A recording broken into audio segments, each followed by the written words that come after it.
महाभारत हिंदू का ही नहीं समस्त मानव जाति का ग्रंथ है। इससे प्रत्येक मानव को अच्छी शिक्षा और मार्ग मिल सकता है। प्रत्येक मनुष्य को इसे पढ़ना चाहिए क्योंकि महाभारत में जीवन से जुड़ा ऐसा कोई भी विषय नहीं है जिसका वर्णन ना किया गया हो और जिसमें जीवन का कोई समाधान ना हो। इस ग्रंथ में देश, धर्म, न्याय, राजनीति, समाज, योग, युद्ध, परिवार, ज्ञान, विज्ञान, अध्यात्म और तकनीकी आदि समस्त विषयों का ज्ञान वर्णन मिलता है। आज की इस पोस्ट में हम महाभारत का ऐसा प्रसंग के बारे बताएंगे जिससे आज का मानव बहुत कुछ सीख सकता है। बात उस समय की है जब पांचों पांडवों को वनवास हो गया था। वनवास जाने से पहले पांडवों ने भगवान श्री कृष्ण से पूछा है, श्री कृष्ण अभी ये द्वापर युग का अंतकाल चल रहा है, आप हमें बताएं कि आने वाली कलयुग की चलिए गति क्या और कैसी होगी। श्री कृष्ण जवाब देते हैं, मैं तुम्हें इसका सीधा सा उत्तर तो नहीं दे सकता, लेकिन हाँ, तुम पांचों भाई वन में जाओ और वन में जो कुछ भी दिखे मुझे आकर बताओ, मैं तुम्हें उसका कलयुग में प्रभाव बताऊंगा। इसके बाद पांचों भाई वन में चले गए। उन्होंने वन में जो देखा वह देखकर आश्चर्यचकित रह गए। आखिर उन्होंने वन में क्या देखा और श्री कृष्ण ने क्या जवाब दिया। युधिष्ठिर भ्रमण पर थे। उन्होंने एक जगह पर देखा कि एक हाथी के दो सूंड थे। ये देखकर युधिष्ठिर के आश्चर्य का ठिकाना नहीं रहा। अर्जुन दूसरी दिशा में भ्रमण पर थे। कुछ दूर जंगल में जाने पर उन्होंने जो देखा उसे देखकर वह भी आश्चर्यचकित रह गए। वहां पर देखा कि कोई पक्षी है जिसके पंखों के ऊपर वेदों की रचनाएं की हुई है और वह पक्षी मुर्दे का मांस खा रहा है। ये दृश्य देख अर्जुन कुछ समझ नहीं पाए। दोनों भाइयों की तरह भीम भी भ्रमण पर थे। उन्होंने जो देखा वह भी आश्चर्यचकित रह गए। उन्होंने देखा कि गाय ने एक बछड़े को जन्म दिया, लेकिन जन्म के बाद में गाय बछड़े को इतना चाट रही है कि उसका बछड़ा लहूलुहान हो गया है। सहदेव भी भ्रमण पर थे तो उन्होंने चौथा आश्चर्य देखा। उन्होंने देखा कि 6-7 कुएं हैं जिसमें पानी है और बीच का एक कुआं खाली है। बीच का कुआं काफी गहरा होते हुए फिर भी पानी नहीं है। घोर आश्चर्य हुआ, ऐसे कैसे हो सकता है। नकुल भी भ्रमण पर थे और उन्होंने एक आश्चर्यजनक घटना देख। एक पहाड़ के ऊपर से एक बड़ी सी चट्टान लुढ़कते हुए नीचे आ रही है। वे कितने ही वृक्षों से टकराकर उनको नीचे गिराते हुए वे आगे बढ़ जाती है। विशालकाय वृक्ष भी उस रोक ना सके। इसके अलावा ये चट्टान कितनी ही अन्य चट्टानों के साथ टकराई, फिर भी वह उसे रोक नहीं सके। अंत में वह एक अत्यंत छोटे पौधे का स्पर्श होते ही स्थिर हो गई। महाभारत हिंदू का ही नहीं समस्त मानव जाति का ग्रंथ है। इससे प्रत्येक मानव को अच्छी शिक्षा और मार्ग मिल सकता है। प्रत्येक मनुष्य को इसे पढ़ना चाहिए क्योंकि महाभारत में जीवन से जुड़ा ऐसा कोई भी विषय नहीं है जिसका वर्णन ना किया गया हो और जिसमें जीवन का कोई समाधान ना हो। इस ग्रंथ में देश, धर्म, न्याय, राजनीति, समाज, योग, युद्ध, परिवार, ज्ञान, विज्ञान, अध्यात्म और तकनीकी आदि समस्त विषयों का ज्ञान वर्णन मिलता है।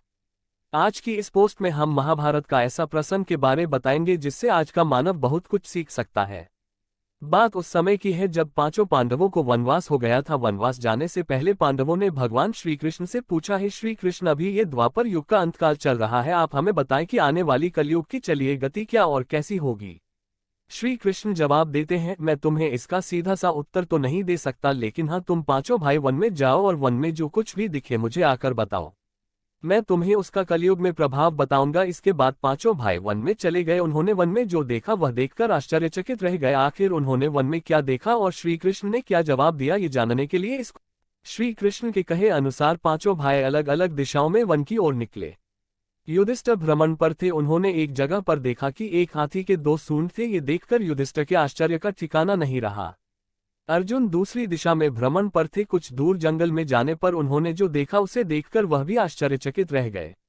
वहां पर देखा कि कोई पक्षी है जिसके पंखों के ऊपर वेदों की रचनाएं की हुई है और वह पक्षी मुर्दे का मांस खा रहा है। ये दृश्य देख अर्जुन कुछ समझ नहीं पाए। दोनों भाइयों की तरह भीम भी भ्रमण पर थे। उन्होंने जो देखा वह भी आश्चर्यचकित रह गए। उन्होंने देखा कि गाय ने एक बछड़े को जन्म दिया, लेकिन जन्म के बाद में गाय बछड़े को इतना चाट रही है कि उसका बछड़ा लहूलुहान हो गया है। सहदेव भी भ्रमण पर थे तो उन्होंने चौथा आश्चर्य देखा। उन्होंने देखा कि 6-7 कुएं हैं जिसमें पानी है और बीच का एक कुआं खाली है। बीच का कुआं काफी गहरा होते हुए फिर भी पानी नहीं है। घोर आश्चर्य हुआ, ऐसे कैसे हो सकता है। नकुल भी भ्रमण पर थे और उन्होंने एक आश्चर्यजनक घटना देख। एक पहाड़ के ऊपर से एक बड़ी सी चट्टान लुढ़कते हुए नीचे आ रही है। वे कितने ही वृक्षों से टकराकर उनको नीचे गिराते हुए वे आगे बढ़ जाती है। विशालकाय वृक्ष भी उस रोक ना सके। इसके अलावा ये चट्टान कितनी ही अन्य चट्टानों के साथ टकराई, फिर भी वह उसे रोक नहीं सके। अंत में वह एक अत्यंत छोटे पौधे का स्पर्श होते ही स्थिर हो गई। इसके बाद पांचों भाई एकत्रित हुए और शाम को भगवान श्री कृष्ण को अपने अनुभव सुनाए। सबसे पहले युधिष्ठिर ने कहा, मैंने तो पहली बार 2 सूंड वाला हाथी देखा, यह मेरे लिए तो बहुत ही आश्चर्यजनक था।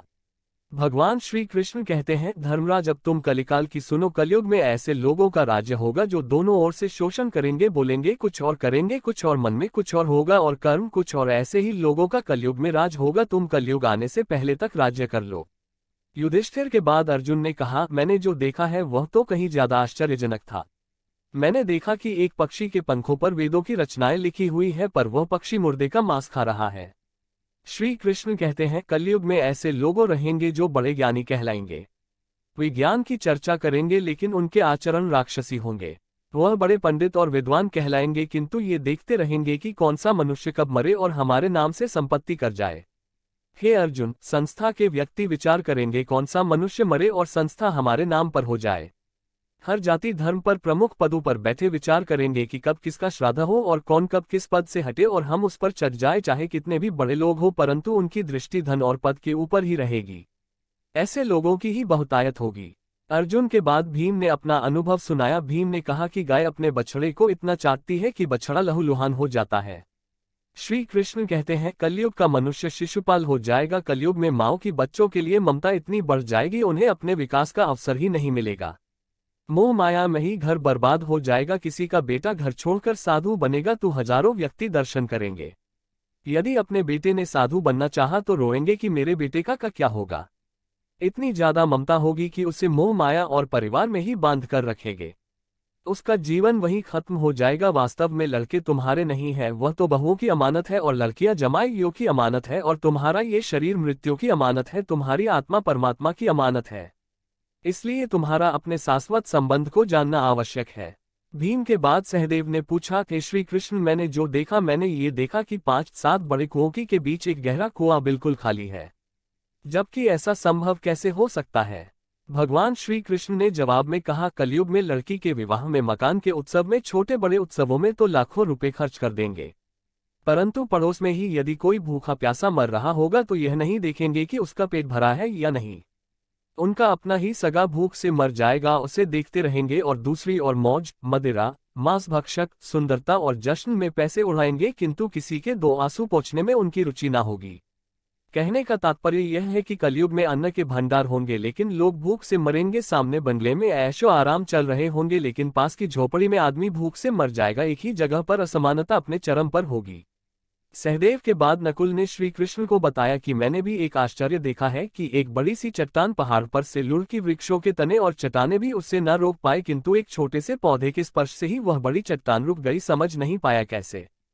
श्री कृष्ण ने कहा, कलयुग में मानव का मन नीचे गिरेगा, उसका जीवन पतित होगा। ये पतित जीवन धन की सिलाओं से नहीं रुकेगा, ना ही सत्ता के वृक्षों से रुकेगा, किंतु हरि नाम के एक छोटे से पौधे से, हरि कीर्तन से मनुष्य जीवन रूपी पौधे का पतन होना रुक जाएगा।